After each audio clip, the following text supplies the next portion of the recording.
I'm Jo Early. I'm Chief Exec of SAMM National, which is support after murder and manslaughter. Charlie was an absolutely gorgeous baby. He was one of a twin. They were born in July 2008. So Charlie would have been 16 this year, like his sister. I only knew him for 3 months, which to me is absolutely heartbreaking, because I think to myself all the time, every single day, what would he be like now? And I would do anything just to have him for one day.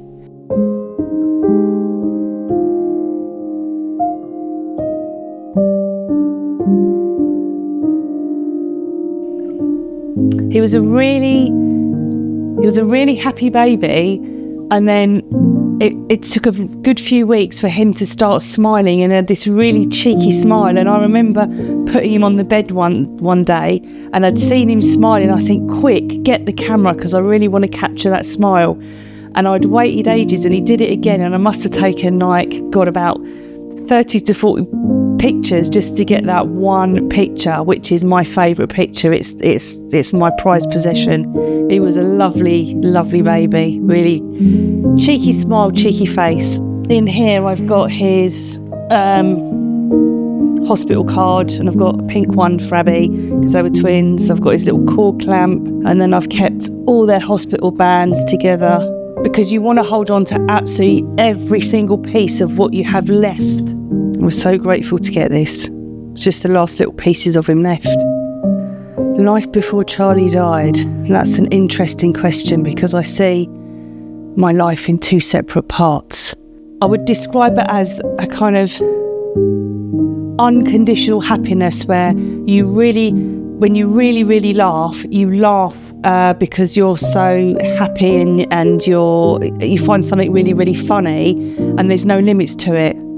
Nothing harmful could come to me in the world. I had that confidence that nothing bad was going to ever happen to me. I don't feel as confident, I don't feel as safe in the world. I don't feel that I can enjoy myself the same way as I used to, and if I do, sometimes I feel guilty that my son's not here. When I got the phone call to say that Charlie had been rushed into hospital, and I was upstairs in the children's ward with Abby, and Charlie had been rushed in downstairs to A&E. I was with Abby because she had bronchiolitis, which is quite common for babies, and I couldn't have Charlie with me that night because it was contagious, so I had to leave Charlie at home with his dad. And I'd got the call, and I remember trying to rush downstairs, and physically I felt a great big sense of panic and shock.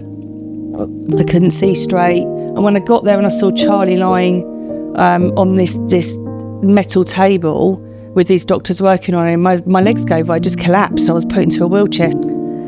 The doctors came to me and said he'd had a bleed on the brain. They have to transfer him to King's. So I remember getting in an ambulance with him, and he was on a machine. They were ventilating him manually with this pump, and I was just watching this woman nurse pump this oxygen into him, and I just wouldn't take my eyes off this pump, because I was thinking, don't you dare stop, don't you dare stop. And we got to King's, and then he crashed, and I just saw the heart rate and everything go down, and I just felt so physically unwell that sort of the room span upside down, and I felt like I was going to crash to the floor. It just felt like I didn't know what was happening. Yeah, it felt really strange, like something out of a horror movie. It was awful.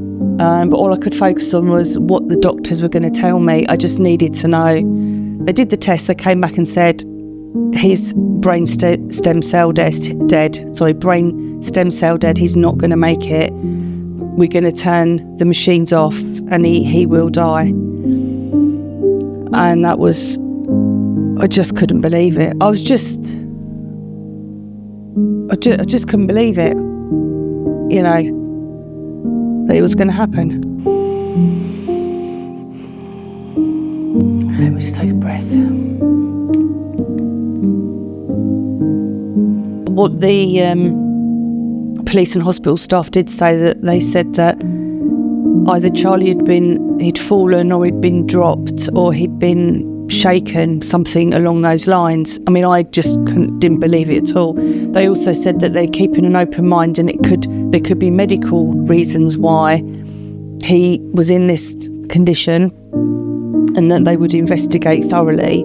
And at first, for a whole year, I would not believe that anybody would hurt my son. I was absolutely adamant that it was a medical problem. I contacted every single medical expert that I could research that had ever been involved in a baby death case or a baby murder case.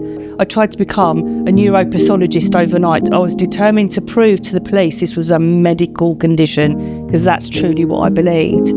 And then the medical report started coming back to say that he'd had catastrophic head injury. It looked like he'd been shaken. I'd met my friends, I'd come home one day, and my ex-husband had had a meeting with his legal team because he'd been arrested at that point. And he told me he had something to tell me. And he said, the reason my Charlie's got a head injury is because I put him on the sofa. I wanted to take a picture of him. I turned around to grab the camera, and by the time I'd turned round, he'd rolled off the sofa and he'd gone onto the floor. He'd fallen onto the floor and hit his head. And at that point, I knew he'd lied, and I just left in the clothes I stood up in. I left out. I never spoke to him again after that. I left, and then after that, he was charged, and then the medical expert reports came in to say that he'd had what you call a triad of symptoms, which all adds up to severely shaking a baby. He never admitted it. He never gave an explanation, so I still don't exactly know what happened, but that's what the medical expert said. Not for 1 minute did I think I was married to somebody who was capable of doing that. Not for 1 minute. The hardest thing after the life support machine was turned off was having to identify his body. That was one of the hardest things, and it was just so incredibly painful. I just felt my stomach was it's like someone had not just hit me in the stomach, but driven something right through my stomach and my heart. And I saw him lying there, and then I thought, okay, I need to organise a funeral. But because it turned into a police investigation, and they were waiting for lots of medical evidence to come back, and it takes months, I didn't have a funeral for Charlie for 2 years. I'd waited so long, and I remember when I was finally able to arrange it, and I picked a funeral parlours, and I said I wanted to view him because he had been preserved for 2 years, and they said we're going to need a hat and a baby grow. So I went and picked the hat and the baby grow, and then I was allowed to go and see him, and I spent a whole afternoon with him, just holding him. That was such mixed emotions, that holding him again, but he's there, he's not alive. It's just, yeah. But yeah, finally got a chance to say goodbye 2 years later, which was too long to wait, really. Yeah. I was desperate to talk to somebody, really. I looked things up online, and I was offered victim support all the time, but they didn't have a specialist service for this kind of thing, and I didn't find that too helpful. So I eventually came across an organisation called SAMM National, and I remember picking up the phone and speaking to a lady on the other end. She was so kind and so lovely and so supportive. I just got off the phone, I breathed a massive sigh of relief, thinking, oh my God, thank God there is someone out there who actually understands me, who actually gets this. I mean, that was the start of feeling something life-changing, joining SAMM, because I spoke to so many people, I met with so many other people who had walked down this road, and that did actually change my life. It really did give me a lot of strength and a lot of hope, and I knew I was in the right place.